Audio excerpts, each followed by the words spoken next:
Hello students, आज हम print culture and modern world का पार्ट 10 करेंगे। ठीक है, तो शुरू करते हैं। While Tamil, Urdu, Marathi and Bengali print culture had developed early, Hindi printing began seriously only from 1870s।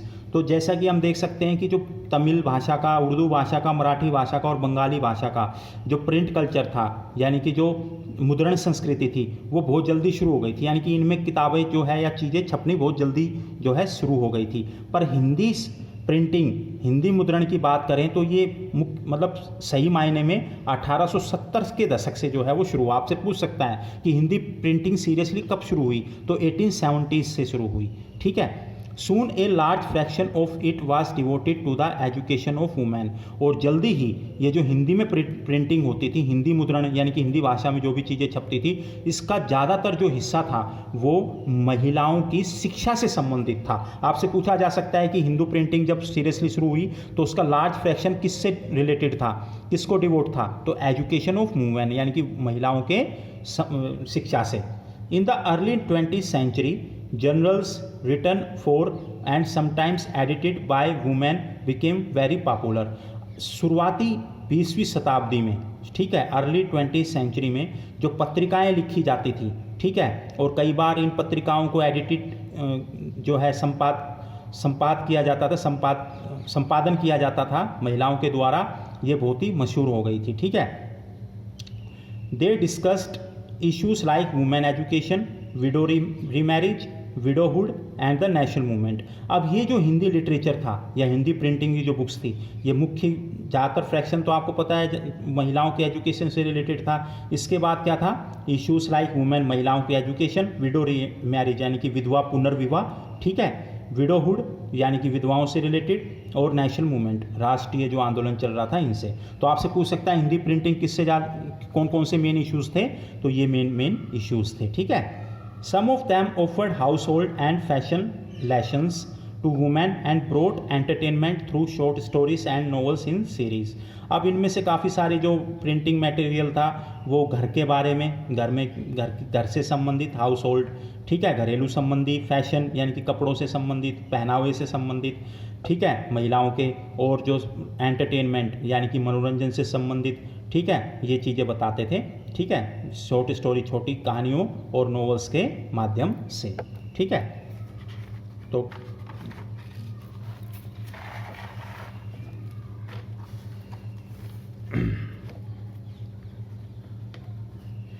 A similar folk literature was widely printed in Punjab also from the early 20th century. Same ऐसा ही बिल्कुल हिंदी की तरह जो है लोक साहित्य छपने लगा पंजाब के अंदर, कब से, अर्ली 20th सेंचुरी से। ठीक है।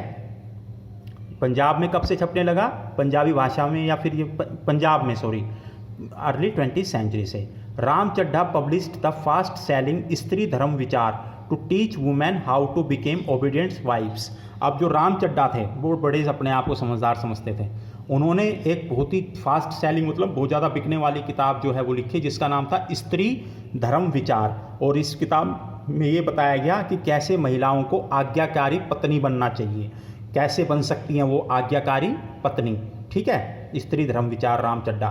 The Khalsa tract society published cheap booklets which gave similar message. और जो खालसा जो निबंध सोसाइटी थी, ठीक है, खालसा ट्रैक्ट सोसाइटी भी इसी टाइप की सस्ती जो है बुकलेट्स जो है वो छापने लगी, जिसमें इसी टाइप के ओबीडियंट वाइफ कैसे बने, इस टाइप के मैसेज होते थे। Many of them were in forms of dialogues about the qualities of a good women. अब ज़्यादातर जो किताबें ऐसी छपती थी, ठीक है, जिनमें ये बताया जाता कि महिलाओं को कैसे आज्ञाकारी बनना चाहिए पत्नियाँ, ज़्यादातर ये किताबें डायलॉग के फॉर्म में होती थी। किस फॉर्म में होती थी, डायलॉग के फॉर्म में। ठीक है। और इनमें यही बताया जाता था कि जो अच्छी महिला होती है उसकी क्या क्या खूबियाँ होती हैं, क्या क्या क्वालिटीज़ होती हैं। या ये कह सकते हो कि ये ज़्यादातर जो पंजाब में जो लिटरेचर था वो मेनली महिलाओं से संबंधित था, कैसे वो आज्ञाकारी बने, कैसे वो अच्छी बने, या अच्छी महिला की क्या क्या क्वालिटीज़ होती हैं। An entire area in central Calcutta known as Patala was devoted to the printing of popular books. अब कलकत्ता की बात करते हैं तो सेंट्रल कलकत्ता में एक बहुत ही फेमस जगह थी जिसका नाम था बटाला, और यहाँ पे प्रिंटिंग, बहुत ही प्रसिद्ध पुस्तकों की प्रिंटिंग के लिए फेमस था। आपसे पूछा जा सकता है बटाला किस लिए फेमस था? बहुत ही प्रसिद्ध पुस्तकों की प्रिंटिंग से related. Here you could buy cheap editions of religious tracts and scriptures. ठीक है, यहाँ पे यानी कि बटाला के अंदर उस समय जो है कोई भी सस्ते जो एडिशंस थे उनको खरीद सकता था कोई भी, जो कि धर्म से संबंधित थे या फिर जो ग्रंथ थे, स्क्रिप्चर्स थे, ग्रंथ से संबंधित थे। ठीक है, यानी कि ग्रंथ और धर्म से संबंधित या कुछ भी चीज़ें जो है बहुत सस्ती मिलती थी बटाला में, सेंट्रल कलकत्ता में था ये। As well as literature which was thought to be obscene and scandalous. और इसके अलावा ऐसा साहित्य भी मिलता था यहाँ पे जो ऑब्सिन यानी कि जो कि मतलब अडल्ट टाइप का था। ठीक है, वो भी इजीली अवेलेबल होता था बटाला में। बटाला कहाँ पे? सेंट्रल कलकत्ता में। किस लिए famous? Printing of popular books. यहाँ पे क्या था? चीप एडिशंस मिलते थे, रिलीजियस स्क्रिप्चर्स, उसके बाद ऑब्सिन और scandalous. A lot of these books were being profusely illustrated with woodcuts and colored lithographs by the late 19th century।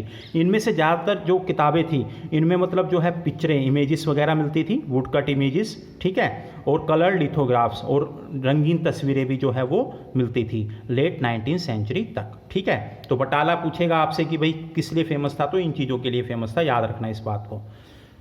Paddlers took the Batala publications to homes which enabled women to read in their leisure time।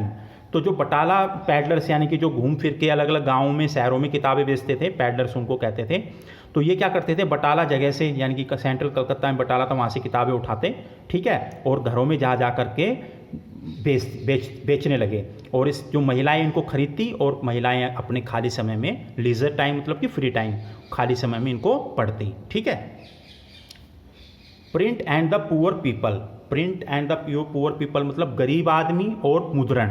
गरीब आदमी के साथ कैसे जुड़ा हुआ है print, ये देख लेते हैं। Cheap and small books were brought to markets in the 19th century Madras towns and were sold at cross roads allowing poor people travelling to markets to buy them. सस्ती और छोटी किताबें जो हैं वो लाई जाने लगी 19वीं शताब्दी में मद्रास के शहरों में, और ये जो है बिकने लगी, और फिर जो गरीब आदमी थे जो मार्केट में आते थे वो इनको खरीदने लगे। ठीक है। Public libraries were open from the early 20th century. अब जन लोगों के लिए, सामान्य लोगों के लिए जो पुस्तकालय खोले जाने लगे शुरुआती 20वीं सदी से, अर्ली 20th सेंचुरी से। ठीक है, पब्लिक लाइब्रेरी कब से? अर्ली 20th सेंचुरी से। Leading to the access to books, और इसकी वजह से लोग जो है अलग अलग किताबें जो है उन एक्सेस होने लगी, पहुंच होने लगी, बुक्स मिलने लगी लाइब्रेरी में easily. These libraries were suited mostly in cities and towns. और ये लाइब्रेरी ज़्यादातर जो है कहाँ पे फेमस थी? शहरों में और कस्बों में, सिटीज़ और टाउन्स में। And at times in prosperous villages, और कई बार जो बड़े बड़े अच्छे गांव होते थे ना, प्रोस्परस समृद्ध गांव, ठीक है, उनमें भी लाइब्रेरीज मिल जाती थी। Setting up A library was a way of acquiring Prestige for rich local people. और लाइब्रेरी खोलना उस समय एक बहुत ही बड़ी बात होती थी, इससे जो है प्रेस्टीज यानी कि सम्मान, आदर जो है वो मिलता था। ठीक है, जो स्थानीय लोग थे, अमीर लोग थे, उनको, यानी कि लाइब्रेरी खोलना उस समय सम्मान का विषय होता था। ठीक है, खास ये बात याद रखना। Issues of caste discrimination began to be written about in many printed tracts and essays from the late 19th century। कई बार जो है कास्ट डिस्क्रिमिनेशन यानी कि जात पात के आधार पे भेदभाव करना, जात के आधार पे भेदभाव करना, इस टाइप के इश्यूज़ के बारे में भी लिखा जाने लगा। ठीक है, काफ़ी सारे निबंधों में, ट्रैक्ट्स में और एसेस में। कब से? लेट 19th सेंचुरी से। Jyotiba Phule the Maratha pioneer of low caste protest movements. Jyotiba Phule जो कि लो कास्ट प्रोटेस्ट मूवमेंट्स के मेन लीडर थे, यानी कि ऐसे आंदोलन जो छोटी जात थी उनको उनका हक दिलाने के लिए जो मेन लीडर थे वो थे ज्योतिबा फूले। ठीक है, मराठा थे। Wrote about the injustice of the caste system in his गुलामगिरी। इन्होंने गुलामगिरी नामक किताब लिखी थी और इसमें ये दर्शाने की कोशिश की थी कि कैसे ये जो कास्ट सिस्टम है, जाति प्रथा है, उसकी वजह से जो लोअर कास्ट है उनको कितने सारे अन्याय झेलने पड़ते हैं। ठीक है, याद रखना, ज्योतिबा फूले, और इन्होंने लिखी थी गुलामगिरी। ठीक है, किस बारे में? इनजस्टिस ऑफ कास्ट सिस्टम के बारे में। और ये लीडर थे किसके? लो कास्ट प्रोटेस्ट मूवमेंट्स के। और ये गुलामगिरी लिखी थी 1871 में। ठीक है। B.R. Ambedkar in Maharashtra and E.V. Ramaswamy Naikar in Madras, better known as Periyar, wrote powerfully on caste in the 20th century and their writings were read by people all over India. अब बात करते हैं हम महाराष्ट्र में B.R. Ambedkar और E.V. Ramaswamy Naikar Madras में. याद रखना E.V. रामास्वामी नायकर को पेरियार भी बोला जाता था. याद रखना पेरियार नायकर, भूलना मत इसको. इन्होंने भी जो है कास्ट के ऊपर यानी कि इस पे जाति के ऊपर जो है 20वीं शताब्दी में जो है काफ़ी सारी चीज़ें बुक्स वगैरह या निबंध वगैरह लिखे. ठीक है, और इनको पूरी इंडिया में लोगों के द्वारा पढ़ाया गया. ठीक है, पढ़ा गया. Local protest movements and sects also published a lot of popular journals and tracts criticising ancient scriptures and dreaming of a new and just future. ठीक है, इसके अलावा जो स्थानीय जो विद्रोह आंदोलन थे, ठीक है, उन्होंने भी काफ़ी कुछ लिखा. ठीक है, काफ़ी पत्रिकाएं लिखी, यानी कि स्थानीय जो लीडर्स थे, ठीक है, उन्होंने भी काफ़ी कुछ पत्रिकाएं लिखी, निबंध लिखे. और इन निबंध और पत्रिकाओं में ये आलोचना करते थे, क्रिटिसाइज करते थे किसको?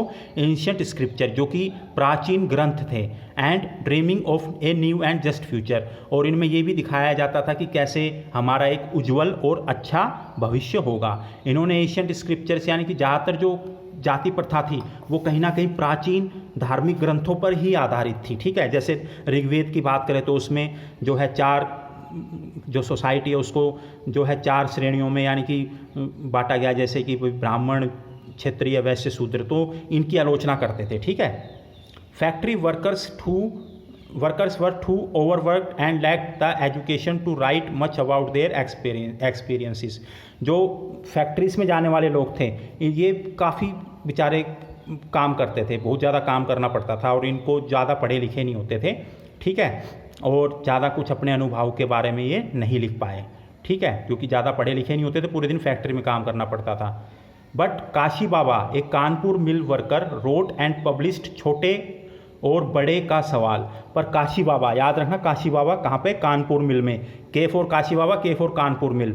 ठीक है, मिल वर्कर थे कानपुर में ये. इन्होंने क्या लिखा और छापी, पब्लिश भी की एक किताब जिसका नाम था छोटे और बड़े का सवाल 1938 में, 1938 में किताब, showing the links between caste and class exploitation. और इस किताब में इन्होंने क्या दर्शाने की कोशिश की? जाति और श्रेणी के आधार पर जो इनके साथ शोषण होता है, यानी कि जो बेचारे जाति, कास्ट और क्लास के बेस पे जो एक्सप्लॉयटेशन होता है, इनमें दोनों में क्या संबंध है ये दिखाने की कोशिश की. ठीक है, कास्ट और क्लास एक्सप्लॉयटेशन, इन दोनों में जो लिंक है वो दिखाने की कोशिश की. याद रखना काशी बाबा, कानपुर मिल वर्कर, और इन्होंने छोटे और बड़े का सवाल 1938. क्या दिखाने की कोशिश की? Link between caste and class exploitation. The poems of another Kanpur mill worker who wrote under the name of Sudarshan चक्र during 1935 and 1955 were brought together and published in a collection called सच्ची कविताएं. एक और कानपुर मिल वर्कर थे, उन्होंने भी, जिन्होंने सुदर्शन चक्र के नाम के अधीन लिखा, मतलब अपना नाम जो है सुदर्शन चक्र के अंडर लिखा, किताब लिखी. ठीक है, 1935 से 1955 के बीच में. ठीक है, इन्होंने क्या दिखाने की, इन्होंने सच्ची कविताएं नाम की किताब लिखी. तो याद रखना सुदर्शन चक्र ने सच्ची कविताएं. ठीक है, तो ये भी एक मिल वर्कर थे. इनका शायद ओरिजिनल नेम कुछ और था, पर इन्होंने एक काल्पनिक नाम अपना लिया. ठीक है, सुदर्शन चक्र. कब? 1935 1955 के बीच में. क्या? सच्ची कविताएं. यहाँ पे छोटे बड़े का सवाल 1938. तो दोनों ये अच्छे फैक्ट्स हैं, याद रखना. Bangalore cotton mill workers established libraries to educate themselves following the example of Bombay worker by the 1930s. तो बेंगलोर के जो कॉटन मिल्क वर्कर्स थे, ठीक है, जो सूती मिल, कपड़ा मिल में जो काम करते थे, ठीक है, उन्होंने अपने लिए खुद की लाइब्रेरीज जो है पुस्तकालय खोल दिए. किसको देख करके? बॉम्बे के वर्कर्स को देखते हुए. तो याद रखना, पहले बॉम्बे के वर्कर्स ने अपने लिए खुद पुस्तकालय खोले जहाँ पे अलग अलग टाइप किताब पढ़ते थे. उसके इनको देख करके बंगाल के कॉटन मिल वर्कर्स ने जो है अपने लिए पुस्तकालय खोले. कब? 1930s तक. ठीक है, 1930 के दशक तक. These were sponsored by social reformers who tried to restrict excessive drinking among them to bring literacy and sometimes to spread the message of nationalism. और ये लाइब्रेरीज में किसने स्पॉन्सर की, किन्होंने मदद की? इन लाइब्रेरीज़ को खोलने में, इन वर्कर्स के द्वारा लाइब्रेरीज को खोलने में किन्होंने मदद की? सोशल रिफॉर्मर्स ने, यानी कि धार्मिक सुधारकों ने, ठीक है, जो ये चाहते थे कि जो वर्कर हैं ये एक्सेसिव ड्रिंकिंग, ज़्यादा लिकर वगैरह, दारू वगैरह ना पिएं, और इनके अंदर लिटरेसी लाना चाहते थे वर्कर्स के अंदर, ठीक है, साक्षरता बढ़ाना चाहते थे, और कई बार राष्ट्रवाद का संदेश भी देना चाहते थे। तो इन वर्कर्स का, मिल वर्कर्स का, बॉम्बे और कलकत्ता, इनकी मदद किसने की लाइब्रेरीज खोलने में? सोशल रिफॉर्मर्स में, क्योंकि ये सोशल रिफॉर्मर्स चाहते थे कि ये ज़्यादा ना पिएं, उसके बाद अच्छी इनमें साक्षरता बढ़े, और कहीं ना कहीं राष्ट्रवाद का संदेश भी ये देना चाहते थे, ठीक है। Thank you very much.